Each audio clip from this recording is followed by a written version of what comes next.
السلام علیکم ورحمۃ اللہ وبرکاتہ۔ Welcome to Islamic minutes. اسلام ایک مکمل ضابطہ حیات ہے۔ اسلام ہمیں صرف عبادات ہی نہیں بلکہ کھانے پینے کے بارے میں بھی ان کے آداب اور تعلیمات کو سکھاتا ہے۔ بعض لوگ کھانا کھانے کے بعد اسی برتن یا پلیٹ میں ہاتھ دھو لیتے ہیں جس میں کھانا کھایا جاتا ہے۔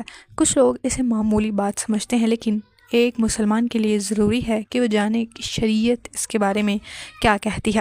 اسلام پاکیزگی کو بہت اہمیت دیتا ہے۔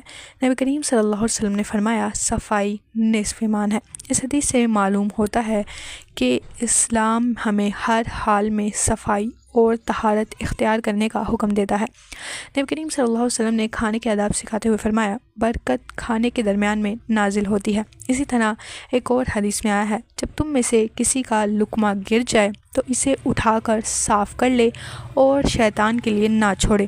اس سے معلوم ہوتا ہے کہ اسلام کھانے کی قدر کرنے اور اسراف سے بچنے کی تعلیم دیتا ہے۔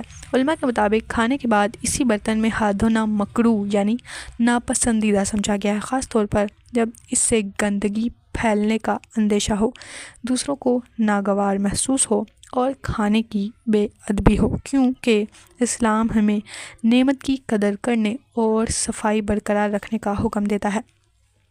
اسی برتن میں ہاتھ دھونے سے کھانے کی ذرات ضائع ہو سکتے ہیں، برتن گندا ہو جاتا ہے، دوسروں کو کراہت محسوس ہوتی ہے، نعمت کی بے ادبی ہو سکتی ہے۔ اسلام ہمیں سکھاتا ہے کہ نعمت کا احترام کرنا، کیونکہ کھانا اللہ کی بہت بڑی نعمت ہے۔ بعض اوقات ہم عادت کی وجہ سے ایسے کام کرتے ہیں جو درست نہیں ہوتے ہیں، لیکن جب ہمیں علم ہو جائے تو ہمیں اپنی عادت کو سنت کے مطابق بنا لینا چاہیے۔